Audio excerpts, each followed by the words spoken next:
हा सत्संग संत रामपालजी महाराजांचा असून मराठी भाषिक भक्त समाजास सहज समजावे म्हणून हिंदी भाषेतून मराठी भाषेत रूपांतरित करण्यात आलेला आहे.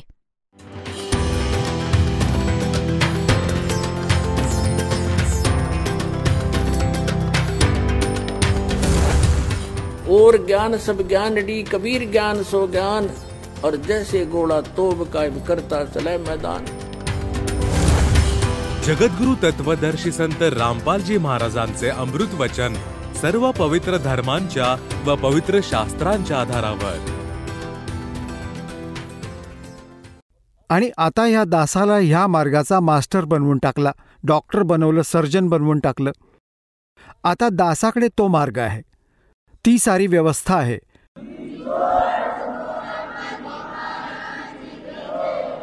आणि त्या महापुरुषांनी काय केलं की ह्या सगळ्या मानव समाजाला ग्लुकोज लावून टाकलं. ग्लुकोज जे असतं ते रोगाचा नाश करत नाही, हे शरीराला नष्ट होण्यापासून वाचवत असतं, पाण्याच्या कमीची पूर्ती करत असतं. जसं सर्जन किंवा डॉक्टर कुठे बाहेर गेला असेल आणि इमर्जन्सी केस येत असतात, हे कंपाऊंडर आणि दुसरे त्यांना विचारत असतात की असे असे रोगी आहेत, काय करावं. तर सांगतो की याला ग्लुकोज लावून टाका आणि हे इंजेक्शन देऊन टाका, तेवढ्यात मी येतो. तर तो तास 2 तास किंवा पुढच्या दिवशीसुद्धा येतो. तर ते ग्लुकोज लावल्यानं ते शरीर त्याचं नष्ट होत नाही.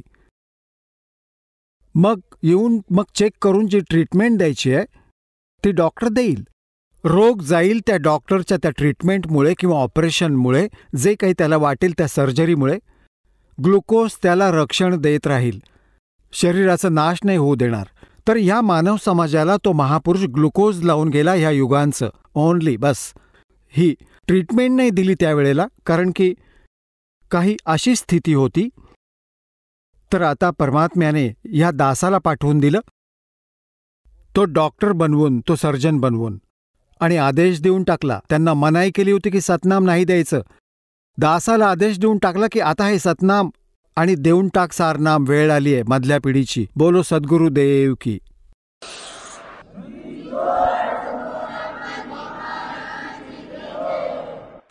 तर पुण्यात्म्यांनो, असा प्रसंग चालू आहे की ह्या दृढात्म्यांनी परमात्म्याच्या प्रत्येक आज्ञेचं पालन केलं.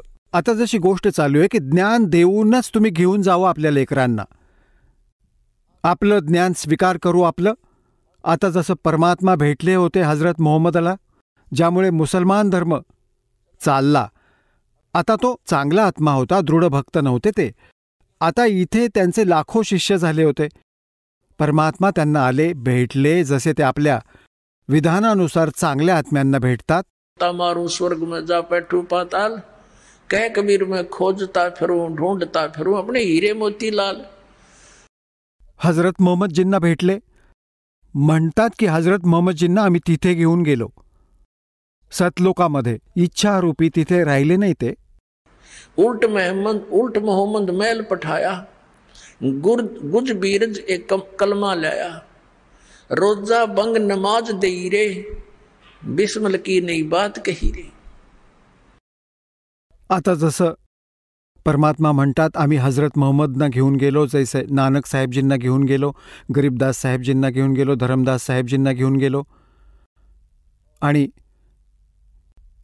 घिसादास साहेबजींना, दादू साहेबजींना घेऊन गेलो, मुल्कदास साहेबजींना घेऊन गेलो. मग सोडून दिलं.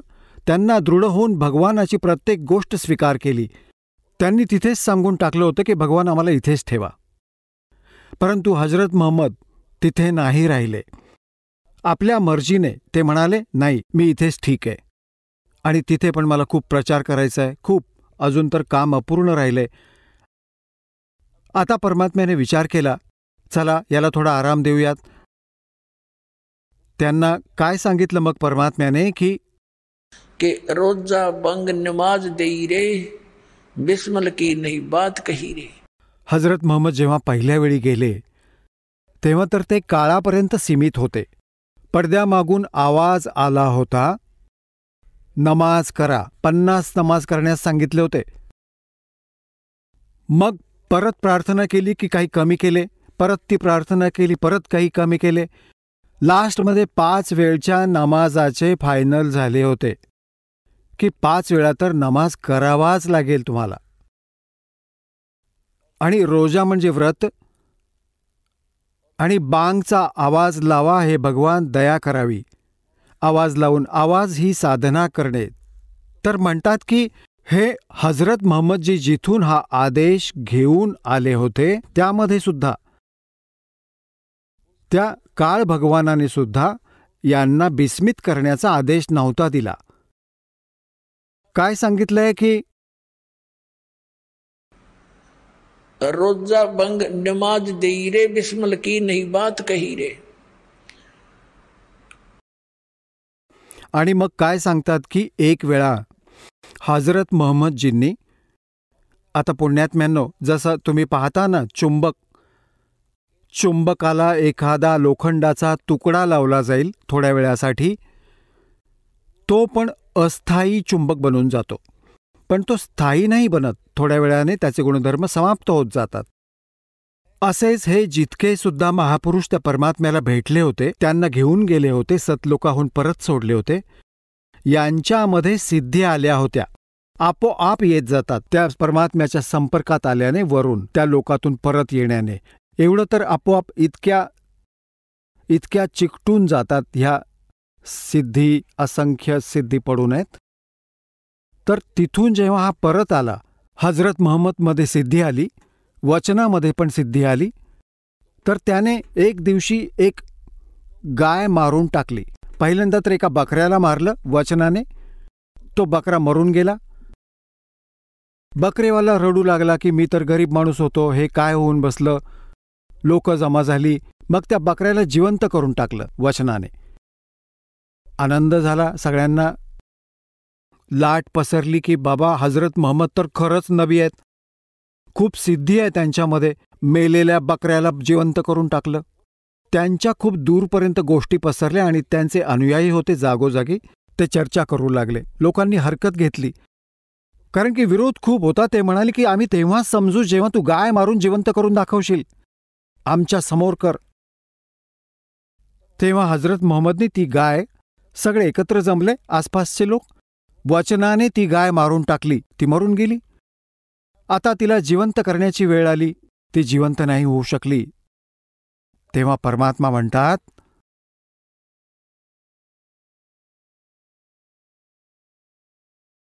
तेव्हा हजरत महम्मदने माझी आठवण काढली.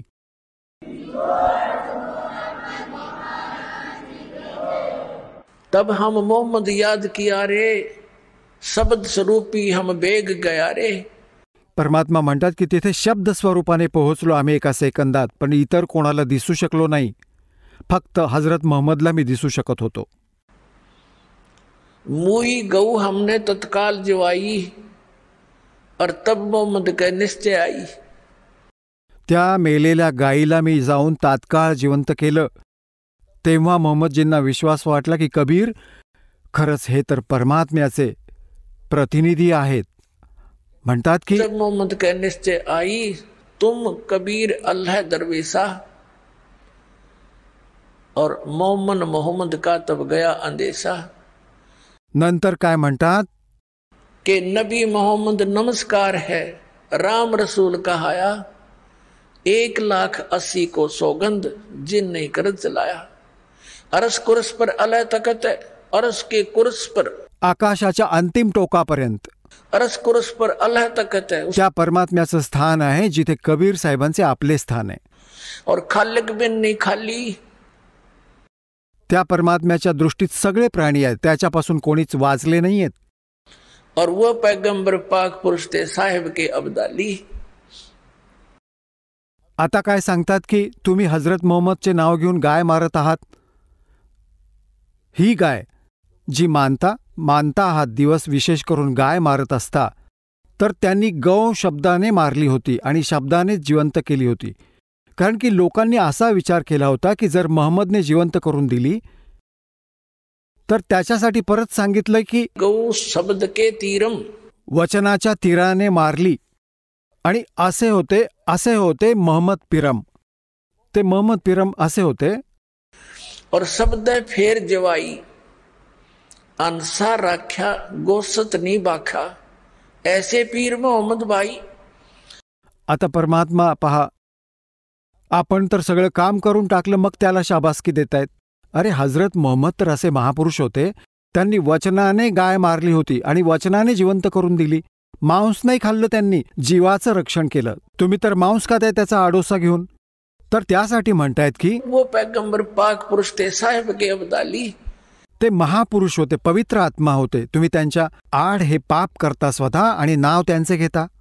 नबी मोहम्मद नमस्कार है राम रसूल कहाया. ते तर आदरणीय महात्मा होते, महापुरुष होते, परमात्म्याचे नबी म्हणवले. और 1,80,000 को सौगंध, त्या शपथ आहे, त्या 1,80,000 मुसलमान बनले होते जे साधेसुधे होते. त्यांनी करवत नाही चालवली, त्यांनी जुलूम नाही केला ज्याची तुम्ही सुरुवात करून ठेवली आहे. आणि म्हणतायत अर्श को उस पर अल्लाह तकत है, खालिक बिन नहीं खाली. और वो पैगंबर पाक पुरुष थे साहिब के अब्दाली.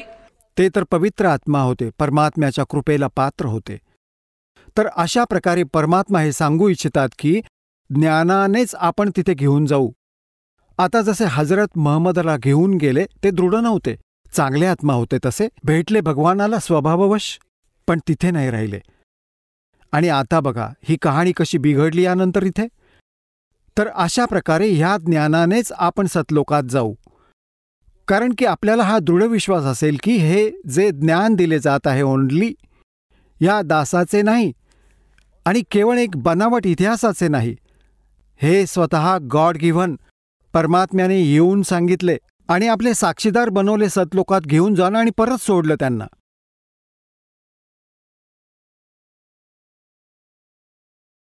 आणि त्यांनी हेच सांगितलं. काय सांगितलं? मन तू चल रे सुख के सागर, जा शब्द सिंधू रत्नागर. आदरणीय गरीबदास साहेबजींना परमात्मा सचखंडामध्ये घेऊन गेले होते आणि मग त्यांना परत सोडलं होतं, आपला साक्षीदार बनवलं होतं, त्यांना समजावलं होतं, बेटा या काळाच्या जाळ्यात फसलेले आहेत तुमचे सगळे भाऊ बहिणी आणि त्यांना समजवायचं आहे. हे ज्ञान मी तुला दिलं आहे, याला प्रमाणित करून जा. आता गरीबदास साहेबजींची वाणी आता 150-200 वर्ष आधी लिहिली गेली, 250 वर्ष आधी. आणि दास त्याच गरीबदासजींच्या पंथानेच हा पुढे आला आहे आणि दास खूप परिचित आहे. परमात्म्याने अशी सक्त ताकीद दिली होती गरीबदासजींना आणि गरीबदासजींनी असं कडकपणे काम करून घेतलं की ह्या वाणीमध्ये जर कोणी फेरबदल केला तर त्याची ती खैर नाही राहणार. हा दास बघत होता की गरीबदासजी संत महात्मा होते. ग्रंथसाहेबमध्ये बऱ्याच काही गोष्टी अशा लिहिल्या होत्या की त्यांना वाटत होते की यावर कोणी संशोधन करावं. तर एकाने प्रयत्न केला होता, त्याला लकवा मारला गेला संताला, आजीवन दुःखी झाला. सगळ्यांनी मानलं की हे ज्याच्यामध्ये लिहिलं आहे परमात्म्याचा आदेश आहे की गरीबदासजी नाराज होतील, याला चेंज नका करू, नाहीतर हे पण बिघडवून टाकतील स्वरूप या वाणीचं. आणि इतकं हे प्रकाशात आलं नाही, एवढं पॉप्युलर नाही झालं. दास पण 37 वर्षांचा झाला होता जोपर्यंत मला गरीबदासांच्या नावाचा पत्ता पण नव्हता. जेव्हा 37 वर्षांच्या वयात नाम प्राप्त झालं सन 1988 तेव्हा गरीबदास नाव ऐकलं होतं आणि मग तिथे जाऊ लागलो जेव्हा वाणी ऐकली होती किंवा वाचणं झालं नाही. अशा प्रकारची अमरवाणी आम्ही ना कधी बघितली, आम्ही तर हनुमान चाळीसा वाचत होतो. ही सगळी वेगळ्या प्रकारची वाणी. आणि जेव्हा त्यात हे सांगू लागले की ज्यामध्ये काही अशा गोष्टी आहेत, परमात्मा जसा आपल्या लेकरांना धमकी देत असतो सगळ्या पंथ आणि ग्रंथवाल्यांना इतरांनाही, अशी वाणी पण लिहिली आहे. तर मग कोणीतरी सांगितलं की अशी अशी वाणी सुधारली पाहिजे. तेव्हा दुसरा महात्मा म्हणत होता की ह्याच्यात छेडछाड नका करू. एकाने असं केलं होतं तर असं खूप दुःखी झाले होते ते. परमात्म्याने जी वाणी लिहून ठेवली आहे त्यात परिवर्तन नाही व्हायला पाहिजे. तर ह्या दृष्टिकोनामुळे हा बिघाड नाही होऊ शकला, हे ॲज इट इज मिळालं आपल्याला. परमात्म्याने हे दुसऱ्यांदा अशासाठी दिलं होतं की कबीर सागरमध्ये ह्यांच्या काळांच्या दूतांनी गडबड करून ठेवली होती. त्या स्थितीला पूर्ण करण्यासाठी गरीबदासजींच्या माध्यमातून आपल्या वाणीचा, त्या यथार्थ ज्ञानाचे पुन्हा प्रकाशन करून दिले. आता काय म्हणतायत? आपल्याला हा विश्वास झाला पाहिजे की सतलोक काय वस्तू आहे, तर तिथली रुची इतकी दृढ बनून जाईल आपली, आपण स्वप्नात सुद्धा आपण इथल्या कुठल्या गोष्टीचा विचार करू शकत नाही. ह्या ज्ञानाने होईल. जसा आपण हा नकली पंथ सांगत राहिले, सतलोकाचे गुण गात राहिले, सचखंड सतलोक म्हणत राहिले, सत्पुरुष पण लक्षात होता यांच्या, पण यांना हे नव्हतं माहिती की सतनाम काय आहे, सत्पुरुष कोण आहे, सतनाम काय आहे, सतलोक काय आहे, सारशब्द काय आहे, तेच सत्पुरुष, तेच सतनाम, तेच सारशब्द, तेच सारनाम, तेच सतनाम, तेच सारशब्द, हे असं काम यांचं. आणि सतलोकामध्ये काहीच नाही झालं, तिथे तर प्रकाशच प्रकाश आहे, चैतन्यच चैतन्य आहे. आत्मा यात जाऊन असा मिळून जातो जसा थेंब समुद्रामध्ये. हे तर यांचे ज्ञान. आणि मग समाधान, पाचही नामे काळाची जप करा, हे यांचं समाधान. आणि जा सतलोकामध्ये, फुटले कर्म तुझे. तिकीट तर काढलं लोकल बसचं आणि जायचं होतं 7 समुद्रापार. विमानाचं तिकीट हवं होतं, ते त्यांच्याजवळ नाही. आणि ही गोष्ट करतात की आम्ही जाणार दुसऱ्या देशांमध्ये. म्हणजे दुसऱ्या देशातून स्वदेशी यायचं असेल, तिकीट तर घेऊन ठेवलं लोकल बसचं, आणि सांगतात त्या विमानाला की सतलोक हिंदुस्थानात येऊ, तर त्या विमानाचं तिकीट तर वेगळंच असतं, त्या लोकल बसच्या तिकिटापेक्षा वेगळं असतं. तर हे सतनाम जे आहे ते इथून सतलोक जाण्याचं तिकीट आहे. आणि सारनाम मग ह्यामध्ये लांबचा रस्ता होईल तर गोष्ट जमलीच, मग तिथेच पोचू सतलोकामध्ये. तर तिथे अशी सृष्टी आहे जी इथे तर काळाने डुप्लिकेट बनवून ठेवली आहे, सारं मटेरियल नकली, 5 तत्व 3 गुणांनी. हे नाशवंत आहे इथे सगळे काही. भगवान यांचे देवता कृत्रिम सगळे नाशवंत आहेत. आणि तिथे सतलोकामध्ये आता परमात्म्याने आता ज्ञान ऐकूया. जसे की श्रीमद भगवद्गीता अध्याय नंबर 7 श्लोक 29 मध्ये सांगितलंय की तद्ब्रह्माला जाणून आणि सारे अध्यात्म ज्ञानाशी परिचित, सगळ्या कर्मांशी परिचित प्राणी केवळ जरा आणि मरणापासून, जरा म्हणजे वृद्धावस्था, म्हातारपण, मरण म्हणजे मृत्यूपासून सुटकेचा प्रयत्न करत असतात. ते त्या तद्ब्रह्माला जाणत असतात. तद्ब्रह्माच्या विषयी अर्जुनाने 8व्या अध्यायाच्या प्रथम श्लोकात विचारले की किम तद्ब्रह्म, ते तद्ब्रह्म कोण आहे, तो भगवान कोण आहे, ज्याला जाणल्यानंतर प्राणी केवळ जरा आणि मरणापासून सुटकेचा, म्हातारपण आणि मृत्यूपासून सुटकेचाही प्रयत्न करत असतो.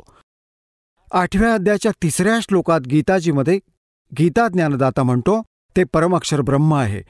म्हणजे गीता ज्ञानदातापेक्षा वेगळा आहे आणि तो वास्तवात अविनाशी परमात्मा आहे. गीताजींच्या अध्याय नंबर 15 श्लोक नंबर 17 मध्ये सांगितलंय के उत्तम पुरुषत्व अन्य परमात्मा इति उदारते ये लोक तरम अविश्य विवृत्ति अवैश्वर है.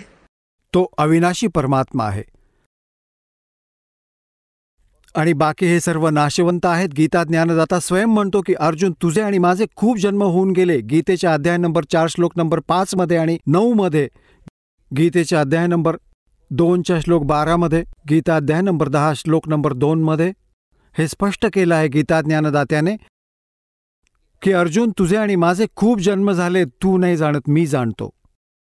तर गीता ज्ञानदाता नाशवंत आणि गीता अध्याय नंबर 15 आणि श्लोक नंबर 16 आणि 17 मध्ये 2 पुरुष सांगितले, दोन्ही नाशवंत, क्षरपुरुष आणि अक्षरपुरुष. कारण की त्यात स्पष्ट केलं आहे की हे आणि यांच्या अंतर्गत जितके प्राणी आहेत सगळे स्थूल हे नाशवंत आहेत. जीवात्मा तर कोणाचा मरतच नाही. म्हणून 15व्या अध्यायाच्या 17व्या श्लोकामध्ये म्हटलं आहे की ज्याला परमात्मा म्हणू शकतात तो आहे परमात्मा, श्रेष्ठ आत्मा. श्रेष्ठ आत्मा तो असतो जो कधी दुःख देत नाही आणि सुख देत असतो.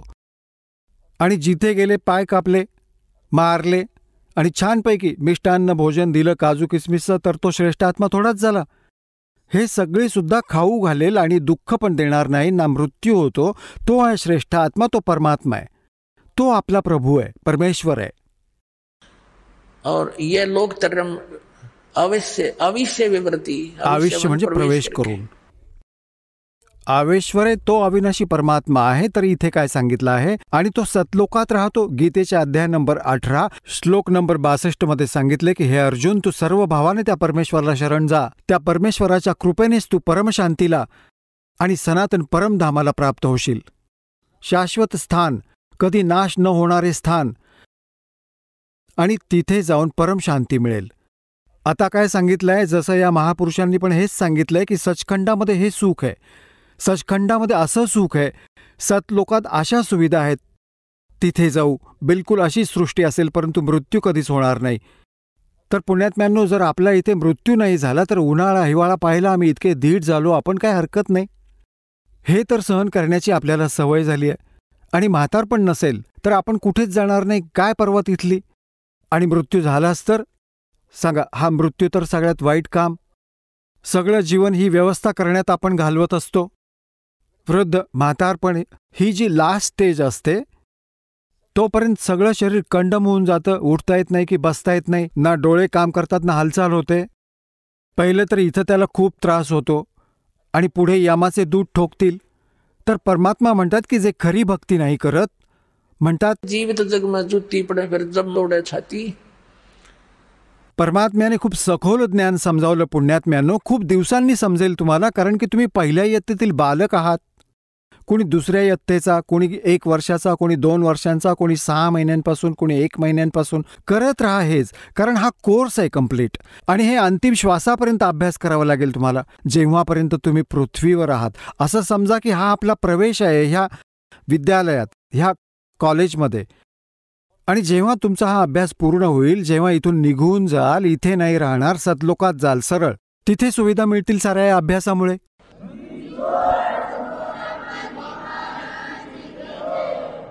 जसं मुलगा कॉलेज शाळेत शिक्षण घेतो, तर त्या अभ्यासाचं फळ त्याला त्या कॉलेजमध्ये नाही मिळत. तिथे जाऊन जर कोणी बडबड करत असेल तर तो आपलं जीवन नष्ट करतोय. तिथे सुविधा घेत राहिलाय, पिक्चर बघतोय, चांगलं खाणं खातोय, दारू बिरू शराब पितोय, आणि अभ्यास नाही. तर इथे जे अन्य कार्य आपण करत आहोत ते ह्या कॉलेजच्या नियमांच्या विपरीत आहे. हे नाही करायचं आपल्याला. इथून तर आपण आपला अभ्यास करून, मेहनत करून, भक्ती करून, आणि ही सुविधा आपल्याला सतलोकात मिळेल. जो मुलगा शाळेत कॉलेजमध्ये जातो त्याच्या सुविधा त्याला बाहेर फील्डमध्ये मिळते, तिथे नाही मिळत. परमात्म्याने हा दास पाठवून दिला आपल्यासाठी इथे टीचर बनवून. आणि तुम्ही स्टुडंट विद्यार्थी आहात. आणि हे आधुनिक इन्स्ट्रुमेंट हे गॉड गिव्हन आहे, असं नका समजू मनुष्याचा शोध आहे हा. हा मनुष्य इथे होता, 4 युग झाली, मागचा इतिहास बघून घ्या. एक रेडा आहे, बग्गी एवढं स्थान असायचं. आता त्याच्यात 6 खेचरं जोडली गेली, घोडे. आता त्यातूनच फिरतायत हे मानव. कुठे काय होतं, यांच्याकडे पूर्वी मातीच्या हे कटोऱ्यात रोटी खात असत, कटोऱ्यामध्ये. तर हे देवाने दिलं आहे की एक टीचर घरी बसून शिकवतो, ऐकतील, अभ्यास करतील मुलं आपल्या देवाची सगळी लेक्चर.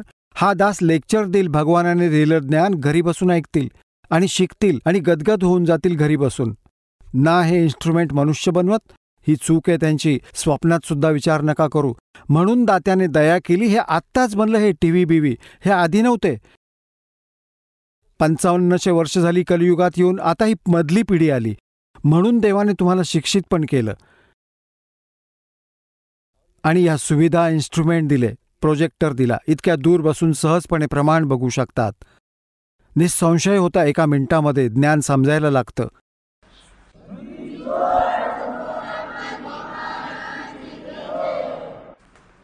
आता तो सतलोक किती सुखदायक आहे. मन तू चल रे सुखे सागर. सुखसागर कशाला म्हणतात? जिथे दुःख नावाची चीज नसते, केवळ सुख ही सुख असतं.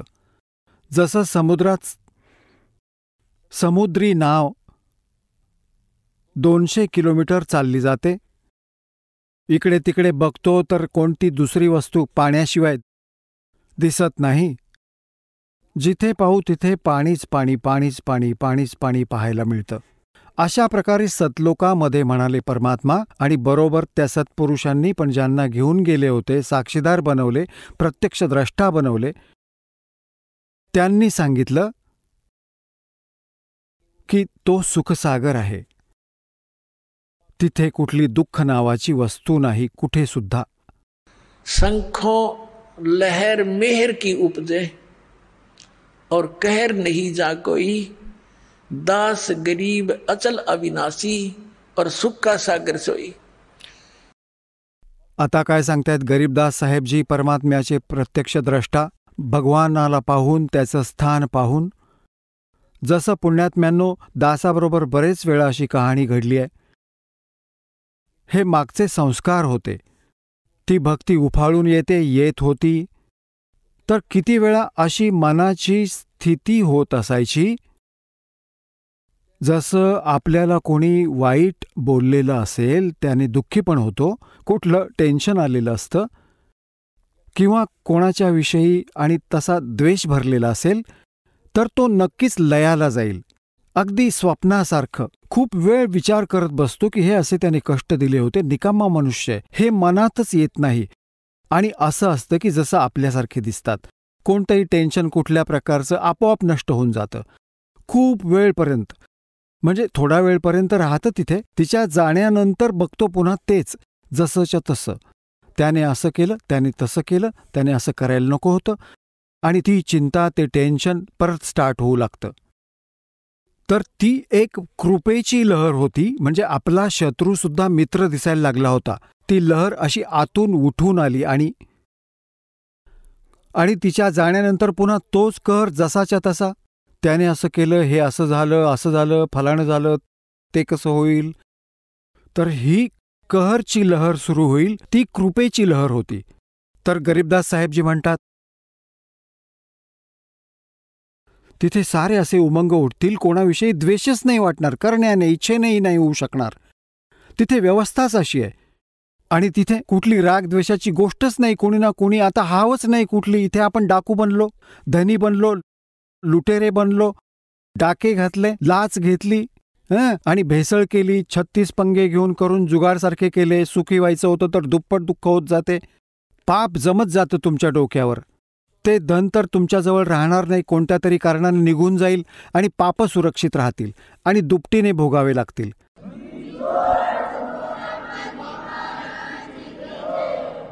आता परमात्मा काय सांगतात कि संखों लहर मेर की उपजे और कहर नहीं जा कोई, दास गरीब अचल अविनाशी. तो सुखसागर आहे सतलोक, जिथे अचल अविनाशी शाश्वत स्थान, तो सतलोक आहे. आणि मग काय सांगतात, जोपर्यंत तुम्ही सतलोकात नाही जाणार, परमसंत तुम्हाला नाही मिळणार, तोपर्यंत तुम्ही इथे काळाच्या व्यवस्थेची जितक्या पण पूजा साधना वेदांपर्यंत करत असाल किंवा अन्य काही साधना ह्या तत्वापेक्षा वेगळ्या करत असाल, त्यापासून काय प्रतिफळ तुम्हाला मिळेल.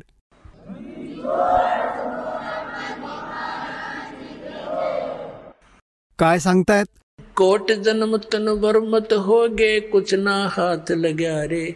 कुकर सुकर खरबया बोरे, कौवा हंस बुगारे. कोटि जन्म तू राजा की, ना मिटी न मन की आशा. भिक्षक होके दर दर घूम लिया, मिला न निर्गुण रासा. इंद्र कुबेर ईश की पदवी, ब्रह्मा वरुण धर्मराया.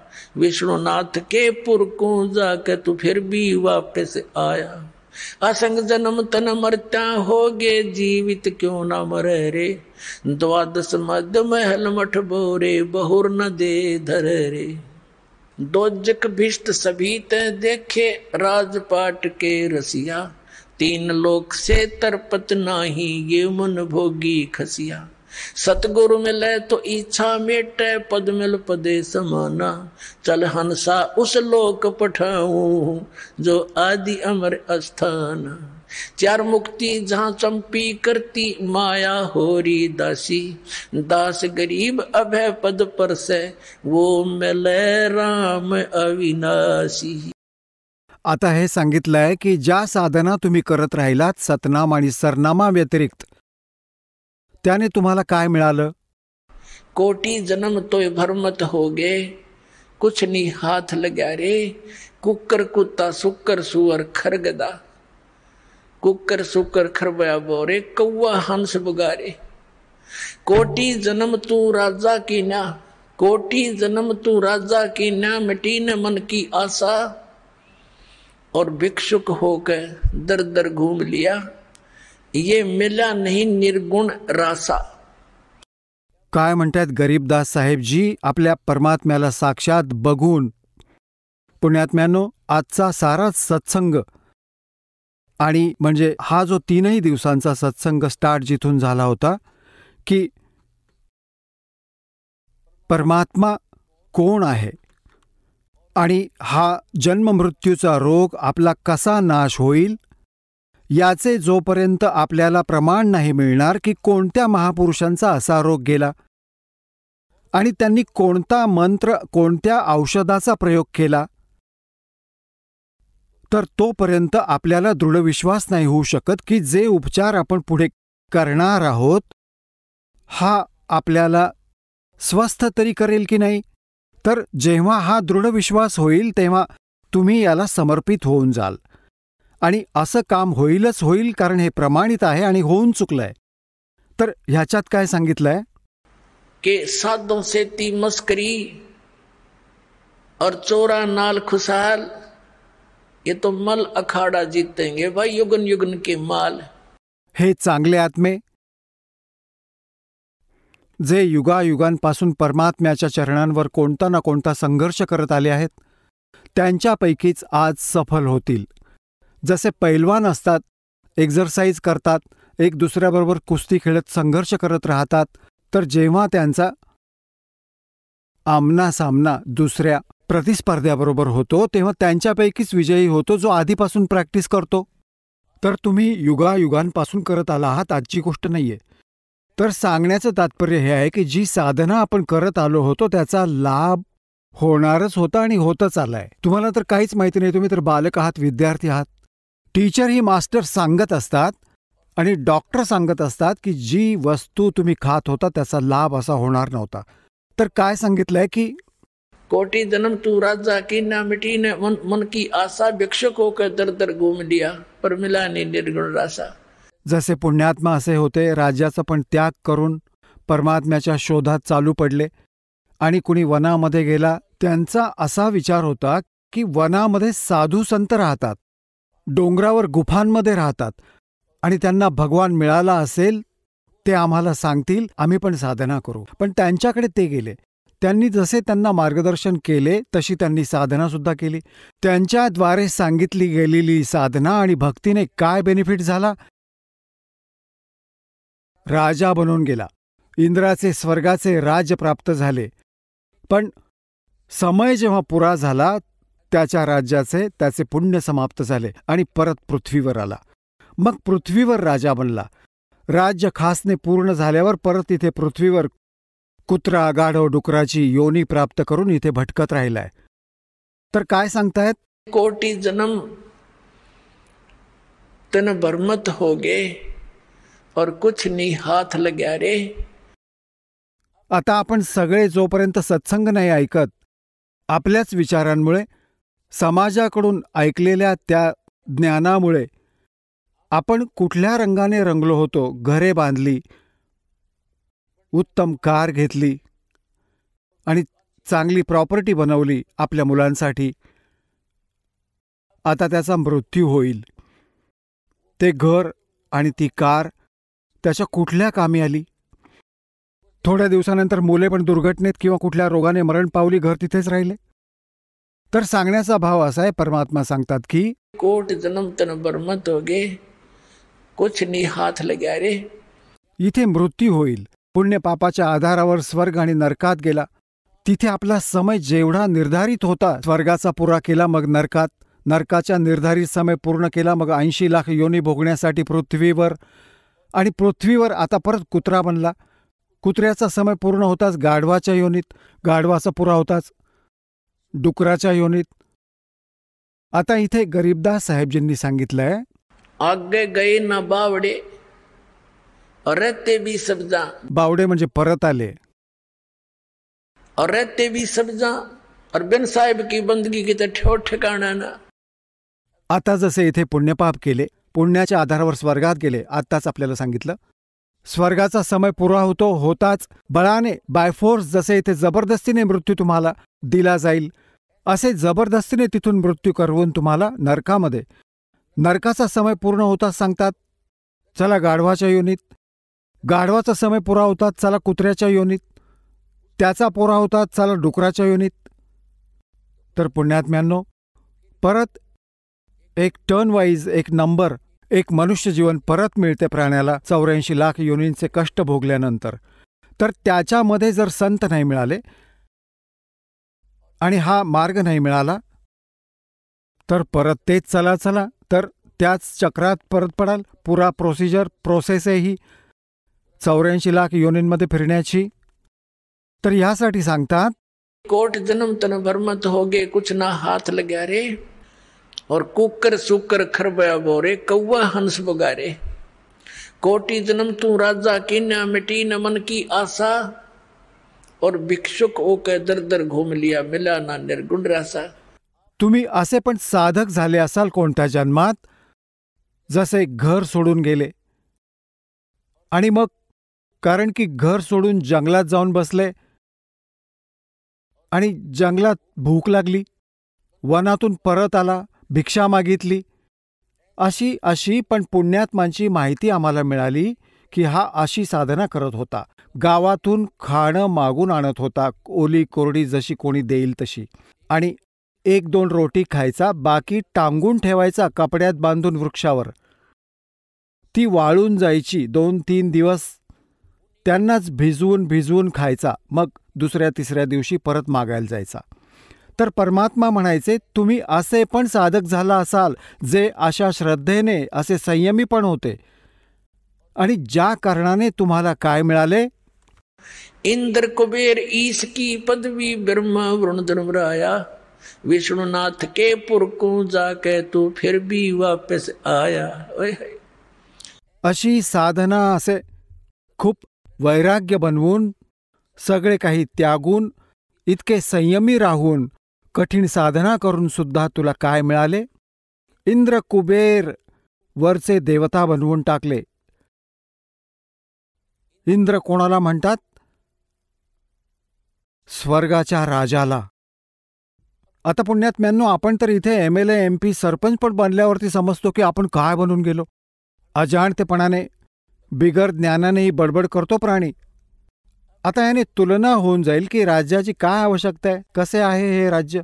एक हा इंद्र कसा बनत असेल ह्याचा एकतर हा इतके पुण्य करेल, धर्मयज्ञ करेल. 100 मण देशी तूप, एका मणात 40 किलो,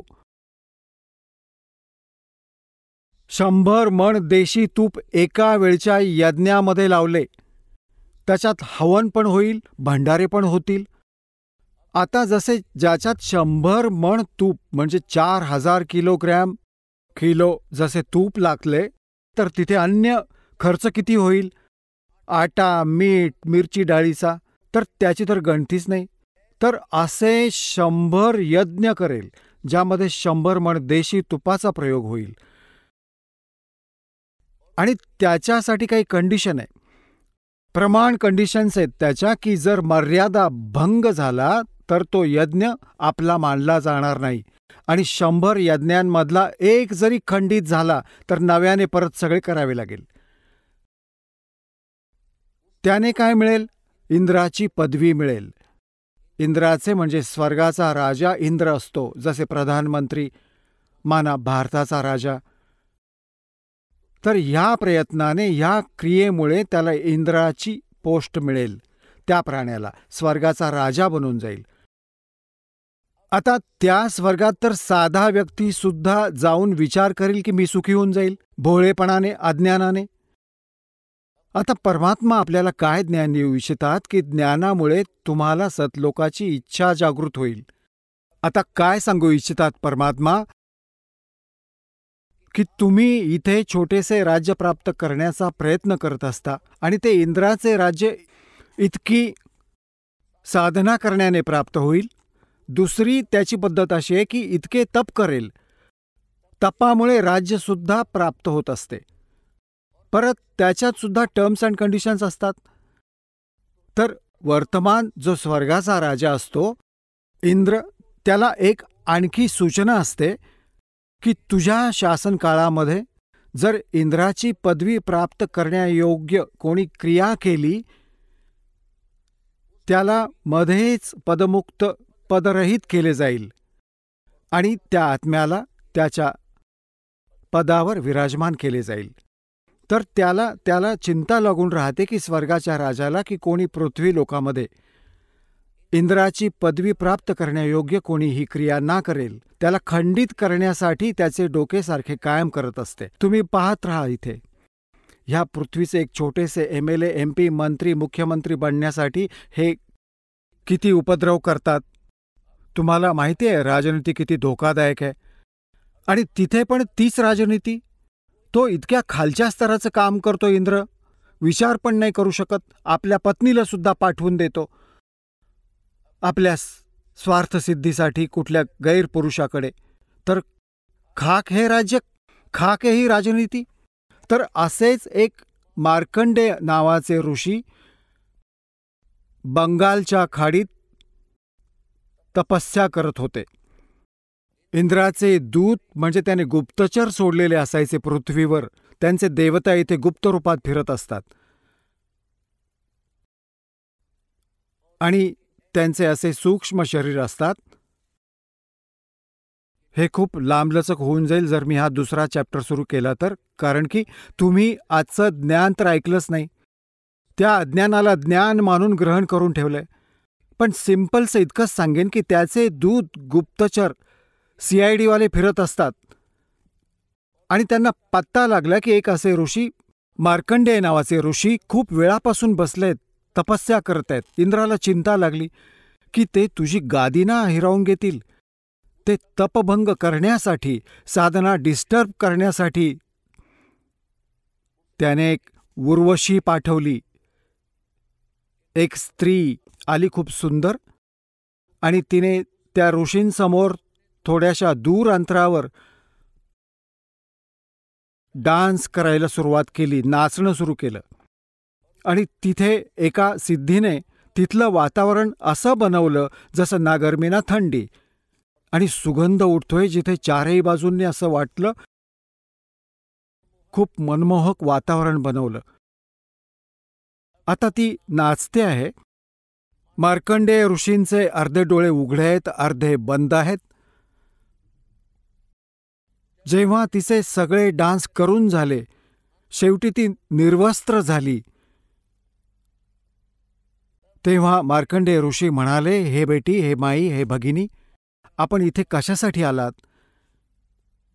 तेव्हा उर्वशीने कपडे घालत सांगितले की हे ऋषी, माझे हे रूप पाहून अन्य ह्या वनखंडाचे, ह्या वनाचे, ह्या डिव्हिजनचे, ह्या तुकड्याचे जितके काही अन्य ऋषी महाऋषी आहेत ते तर डळमळून गेले आणि आपले तप सोडून उभे राहिले मला पाहायला. पण नाही माहिती की तुमची समाधी कुठे गेली होती. हे तुम्हालाच माहिती. तुम्ही डगमगला नाहीत.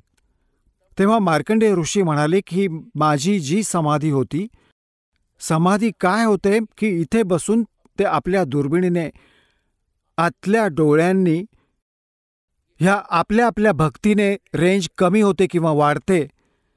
ते सांगतात की मी ह्या ब्रह्मलोकामध्ये मी नाच बघत होतो आणि नाचणाऱ्या स्त्रियांची तुझ्यासारख्या तर 7 दासी होत्या. तर तुझा नाच मी का बघू? त्या तर तुझ्यापेक्षाही सुंदर होत्या, तुझ्यासारख्या तर दासी होत्या. तिथे मी समाधी लावत होतो. आता पुण्यात्म्यांनो, हे तत्वज्ञान आहे. ह्याने दूध पाणी चालले जाईल, वेगळे वेगळे होईल. एका बाजूला तर असे होते की मार्कंडेय ऋषी आपल्या साधनेला सर्वोच्च मानले होते. तर उर्वशी म्हणू लागली की महाराज, आपण एक वेळ इंद्रलोकामध्ये चला.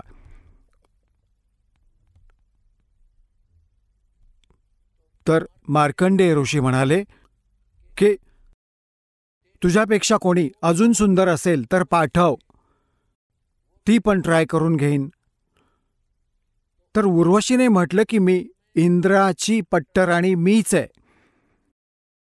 म्हणजे सगळ्यात ब्युटिफुल, सगळ्यात खूप सुंदर स्वर्गातल्या अप्सरांमध्ये एक असते, ते शची नाव आहे तिचे, आणि ती इंद्राची पट्टराणी आहे. तर ती म्हणते की मीच सगळ्यात सुंदर स्त्री आहे त्या स्वर्गलोकाची, आणि मी इंद्राची पट्टराणी म्हणजे मुख्य पत्नी आहे. मार्कंडेय ऋषी म्हणाले की जेव्हा हा इंद्र मरून जाईल तेव्हा तू काय करशील, कारण की हे तर नाशवंत आहे. तिने शचीने म्हटले, उर्वशीने म्हटले, म्हणजे उर्वशीने म्हटले की मी 14 इंद्रांचा भोग घेईन. आता पुण्यात्म्यांनो, आपला आपला अंदाज लावून घ्या. आपण काय भक्ती करता आणि काय प्राप्ती होईल, हा मार्ग सोडून अन्य जे साधना करतात तिथून. आता ती काय म्हणते उर्वशी, ती किती पुण्यात्मा होती, तिने किती धर्म आणि पुण्य केले असतील. ती सांगते की हे 14 इंद्र मरून जातील, मरून आपला शासनकाळ पूर्ण करून यांचा मृत्यू होत राहील, आणि मी अशीच्या अशीच राहीन. मी त्यांची पत्नी राहीन, इथली पट्टराणी, ही पण एक पोस्ट आहे. आणि नेक्स्ट इंद्राची ती पत्नी बनेल.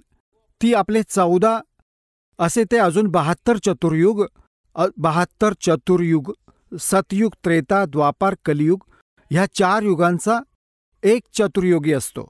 अशा अजून 72 चतुर्युगांपर्यंत 1008 वर्षांपर्यंत समजा, 1008 हे चतुर्योगी पर्यंत हा ब्रह्माचा एक दिवस असतो, 1008 चतुर्युगांचा.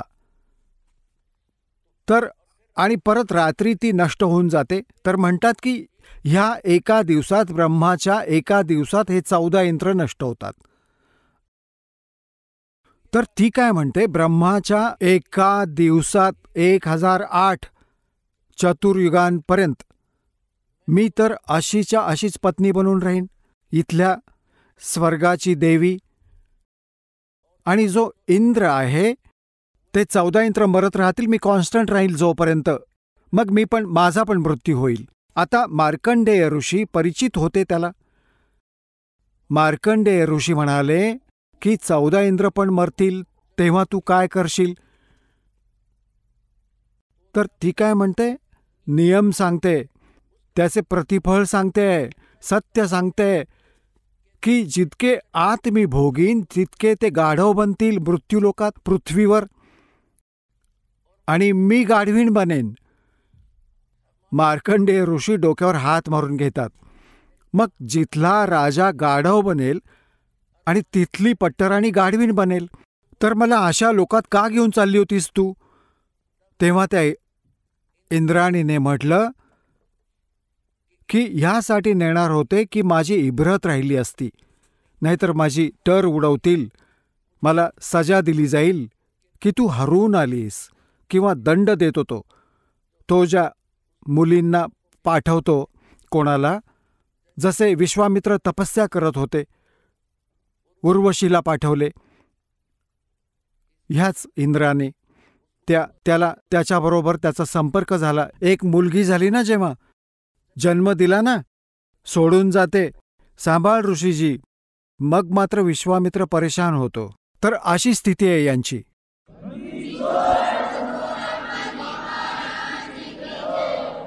तर ती काय म्हणते की आपली इब्रत राखण्यासाठी, आणि असा तो इंद्र ह्या ऋषींना, मुलींना, ज्यांना स्वर्गात सुखी मानतात, स्वर्गात सुख होत असते, त्यांचा तो नोकर आहे, त्याचे सारे त्या इंद्राचे, आणि त्यांना बायफोर्स पाठवतो की जा त्यांचा धर्मभंग करून ये, नाहीतर तुला सजा देईन. तिथे स्त्रियांना चापकाने मारले जाते, जे स्वर्गाचे रहिवासी म्हणवतात.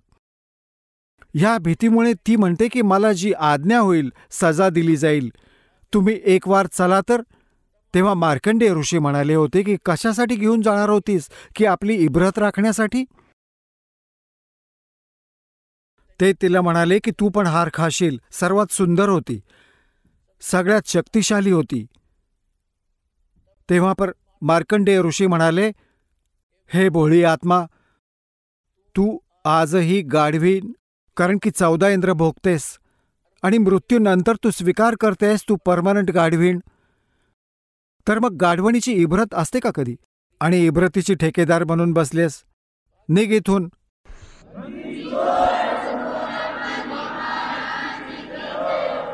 मग काय झाले की इंद्र आला तिथे, स्वर्गाचा राजा आला आणि म्हणू लागला की हे बंधू नवाज, आम्ही हरलो, तुम्ही जिंकलात, इंद्राची गादी प्राप्त करा.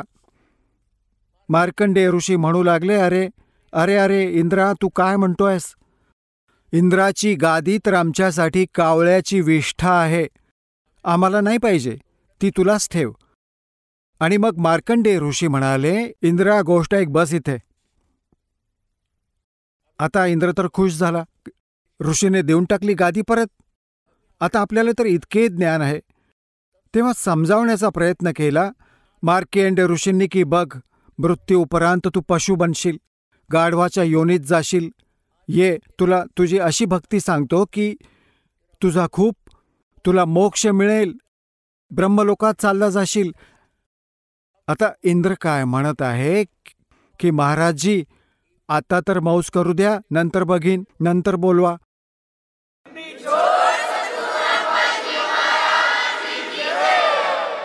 चला आता आपण त्या श्रद्धाळूंचे अनुभव जाणून घेऊया ज्यांनी जगद्गुरू तत्वदर्शी संत रामपालजी महाराज यांच्याकडून दीक्षा प्राप्त केलेली आहे, तसेच त्यांच्याद्वारे सांगितलेल्या भक्ती मार्गावर चालत आहेत. नमस्कार. नमस्कार. आपलं नाव? उज्ज्वला मुकुंद बनसोडे. आपण कुठून आलात? सातारा जिल्हा, तालुका खटाव, वडूज सिद्धेश्वर गावावरून आलोय. आपला व्यवसाय काय आहे? शेती. संत रामपालजी महाराजांची गुरुदीक्षा आपण कधी घेतली? 2020 साली घेतली. संत रामपालजी महाराजांची गुरुदीक्षा घेण्याअगोदर आपण व आपला परिवार कोणती भक्ती साधना करत होतात? आम्ही संत रामपाल महाराजांची दीक्षा घेण्याआधी आनंद संप्रदाय वैष्णवपंथी ह्याच्यामध्ये भक्ती करत होतो. गणेशजी, दुर्गा किंवा लक्ष्मी, हे मार्गशीर महिन्यातील व्रत करणे, हे असं सगळं करत होतो. जसं तुम्ही सांगत आहात की महाराष्ट्रामध्ये जी प्रचलित भक्ती साधना आहे, देवी देवतांची पूजा करणे, व्रतवैकल्य करणे, मंदिरात जाणे, सण तेव्हार साजरा करणे, या भक्ती साधना आपण करत होतात. तर मला हे विचारायचं आहे की संत रामपालजी महाराजांचा मार्ग आपल्याला कसा कळाला आणि आपण त्यांच्या शरणात का आलात? संत रामपाल महाराजांचा मार्ग असा मिळाला की 2017 आमच्या माझ्या मालकाने नामनिर्देश घेतला. त्यानंतर आमच्या घरामध्ये सत्संग किंवा ज्ञानगंगा पुस्तकं आले भगतजींच्या दारी. त्यावेळेस आम्हाला पटत नव्हतं की हा सत्संग येतोय आणि हे काहीतरीच आहे असं वाटायचं. त्यानंतर मग भगतजीने रोज सत्संग टी व्हीवर लागायला लागला. त्यावेळेस मग गुरुजींची माहिती आम्हाला कळाली. मग सत्संगाद्वारे मग नामदीक्षा घेतली आम्ही. जसं तुम्ही सांगतात की सर्वप्रथम आपले जे भगतजी होते, जे आपले पतिदेव होते, त्यांनी संत रामपालजी महाराजांचा अनुग्रह घेतला होता आणि त्याद्वारे संत रामपालजी महाराजांचं सत्संग आपल्या घरामध्ये वारंवार होत होतं. त्याचप्रमाणे ज्ञानगंगा पुस्तक आपल्या घरामध्ये आली होती आणि त्यातून आपल्याला ज्ञान मिळालं आणि म्हणून आपण संत रामपालजी महाराजांची गुरुदीक्षा घेतली. जेव्हा आपण संत रामपालजी महाराजांच्या मार्गात आला त्यानंतर आपल्याला या भक्ती मार्गामुळे काय काय लाभ प्राप्त झालेत? पहिला लाभ असा आहे की संत रामपालजी महाराजांच्या नामदीक्षा घेतल्यापासून पहिला लाभ, माझ्या पतींचं ऑपरेशन, आमची आर्थिक परिस्थिती नाजूक असल्यामुळं प्रत्येक दवाखान्यामध्ये जाईल तिथं सांगायचे की 5 ते 6 लाख रुपयेच ऑपरेशनला लागतील, मणक्याचं ऑपरेशन करायला. मग त्यावेळेस आम्ही चिंतित राहिलो, कारण आमची परिस्थिती एकदम नाजूक असल्यामुळं काही करू काय नको अशी परिस्थिती झाली. मग त्यानंतर आम्ही संत रामपाल महाराजांना प्रार्थना लावली. त्यानंतर मग असं गुरुजींच्याकडून आले की दया करतील मालक, गुरुजी दया करतील. त्यानंतर मग आम्ही सरकारी हॉस्पिटलमध्ये आमचे रेशनिंग कार्ड, केसरी कार्ड घेऊन गेलो. कुठंच लागत नव्हतं, केसरी कार्ड घेऊन गेलो, मग कुठंच आम्हाला सरकारी ह्याच्यामध्ये सुविधा मिळत नव्हती. त्या दिवशी गुरुजींची दया झाली की सरकारी रेशनिंग कार्डावर आम्हाला ऑपरेशनचं नाव निघालं. मग त्यानंतर आम्हाला ऑपरेशनची तारीख मिळाली. मग ऑपरेशन गुरुजींचं सक्सेस झालं. हा माझा लाभ आहे. आणि दुसरा लाभ, की मला स्वतः मी भूतबाधा मी प्रेतबाधा मी पीडित होते. मला गुरुजींची नामदीक्षा झाली आणि भगतजींना बी होते. मग त्यानंतर भगतजींनी मला जलामृत वगैरे असं दिल्यानंतर भगतजींनी मग थोड्या वेळानंतर थोडा वेळ असं करत करत मग भक्ती करत असताना मग ती भूतबाधा नाहीशी झाली. जसं तुम्ही सांगतात की संत रामपालजी महाराजांच्या शरणात आल्यानंतर आपल्या पतिदेवांचं ऑपरेशन हे अगदी मोफतमध्ये यशस्वीरित्या पार पडलं. त्याचप्रमाणे आपल्यालासुद्धा जी भूतबाधा होती त्यातूनसुद्धा संत रामपालजी महाराजांच्या दयेने आपण बाहेर आलात. तर या सर्व लाभांमुळे आपल्या या अनुभवातून आपण आपल्यासारखे जे आज आपले आप्तेष्ट आहेत, नातलग आहेत, त्याचप्रमाणे जो भक्त समुदाय आज TV चॅनलच्या माध्यमातून आपल्याला बघत आहेत, या सर्वांना उद्देशून आपण काय संदेश द्याल? मी असं सांगते की सर्वांनी संत रामपाल महाराज पूर्ण संत धर्तीवर अवतारित झालेले आहेत. TV माध्यमातून सर्वांनी सत्संग पाहावा किंवा ज्ञानगंगा हा पुस्तक सर्वत्र उपलब्ध आहे.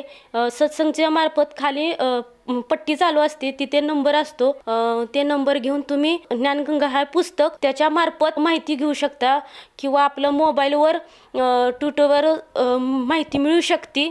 मग तुम्ही ती बघून शाना आपल्या जीवनाचे कल्याण करावे असं मी सांगते सगळ्या जगतांना. जसं तुम्ही आज समाजाला प्रार्थना करत आहात की समाजाने एकदा तरी संत रामपालजी महाराजांचं ज्ञान समजून घ्यायला हवे. आज संत रामपालजी महाराजांच्या दयेने बऱ्याचशा TV चॅनलवर संत रामपालजी महाराजांचे सत्संग प्रसारित होतात. त्याचप्रमाणे त्यांनी जे लिखित पुस्तक आहेत ज्ञानगंगा जगण्याचा मार्ग, हे सुद्धा साधक वाचू शकतो, त्यातूनसुद्धा त्याला ज्ञान मिळू शकते. त्याचप्रमाणे सोशल मीडियाच्या प्लॅटफॉर्मवर ट्विटर म्हणा, फेसबुक म्हणा, इंस्टाग्राम म्हणा, यूट्यूब म्हणा, अशा बऱ्याचशा सोशल मीडियाच्या प्लॅटफॉर्मवर संत रामपालजी महाराजांचं ज्ञान हे आज उपलब्ध आहे. त्या ठिकाणी सुद्धा श्रोता त्या संकेतस्थळावर जाऊन संत रामपालजी महाराजांचं ज्ञान घेऊ शकतो. तर ह्या भावनेतनं एखाद्याला वाटलं की आपणसुद्धा संत रामपालजी महाराजांची नामदीक्षा घ्यायला काही एक हरकत नाही, तर ती व्यक्ती संत रामपालजी महाराजांचा गुरुमंत्र किंवा नामदीक्षा कशी घेऊ शकेल? संत रामपालजी महाराजांच्या नामोपदेशासाठी आपले सोशल मीडिया किंवा नामधाम केंद्र जागोजाग ठिकठिकाणी चालू आहेत. TV माध्यमाने खाली सत्संगच्या दरम्यान कोणत्याही चॅनलवर सत्संग चालू आहे त्याच्या खाली एक पट्टी येते, त्याच्यावर नंबर येतात. ते नंबर घेऊन तुम्ही कॉन्टॅक्ट करू शकता आणि नामदीक्षा प्राप्त करू शकता. जसं तुम्ही सांगतात की आज आपला जो सत्संगाचा कार्यक्रम आहे, हा मुलाखतीचा कार्यक्रम जो चालू आहे, त्यावेळेस TV चॅनलच्या स्क्रीनवर काही मोबाईल नंबर फ्लॅश होत आहेत. त्या मोबाईल नंबरवर जर साधकाने संपर्क साधला तर त्याला अगदी जवळच्या नामदान केंद्राची माहिती मिळते आणि तेथे जाऊन तो साधक संत रामपालजी महाराजांचा अनुग्रह किंवा नामदीक्षा घेऊ शकतो. तर ह्या नामदीक्षेसाठी त्या साधकाला खऱ्या अर्थाने किती पैसे मोजावे लागतात जेणेकरून त्याला संत रामपालजी महाराजांची दीक्षा भेटू शकेल? संत रामपाल महाराजांची भक्ती घ्यायला 1 रुपयाचाही खर्च नाही. उलट भक्ती घेतल्यानंतर जलामृत किंवा प्रसाद, पुस्तक वगैरे असं मोफत मिळतं जातं. येतं 1 रुपयाचे सुद्धा खर्च करण्याची आवश्यकता नाही, मोफत आहे नामदीक्षा. धन्यवाद सतसाहेब.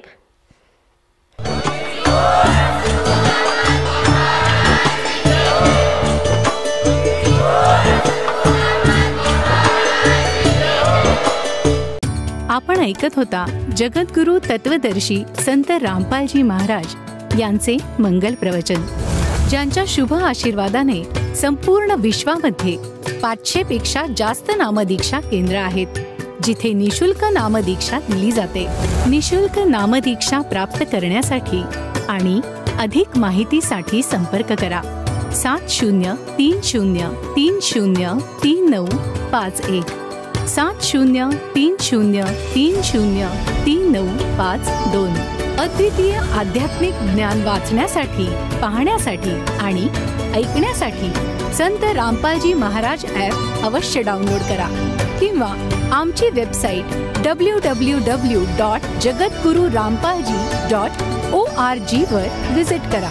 आम्हाला सोशल मीडियावर फॉलो करा. सर्व पवित्र धर्मांच्या पवित्र शास्त्रांवर आधारित प्रमाणित अनमोल पुस्तक ज्ञानगंगा किंवा जगण्याचा मार्ग यापैकी कोणतेही एक पुस्तक निशुल्क मागवण्यासाठी आपण आम्हाला आपले पूर्ण नाव, पूर्ण पत्ता, पिनकोड आणि फोन नंबरसह लिहून 7030303951 किंवा 7030303952 या नंबरवर SMS करू शकता किंवा 7030303950 या नंबरवर व्हॉट्सअप देखील करू शकता.